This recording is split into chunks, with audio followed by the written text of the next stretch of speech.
গুলি করে শালা রে একটা বাবা জায়গা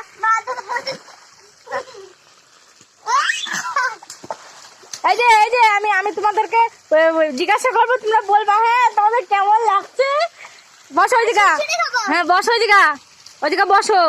হ্যাঁ এই যে তোমার কেমন লাগছে একল্যান্ডে, তোমার কেমন লাগছে? ভালো লাগছে?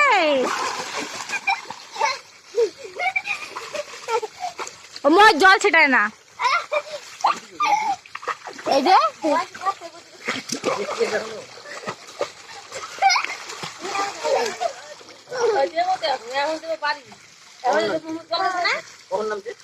মাত্রই না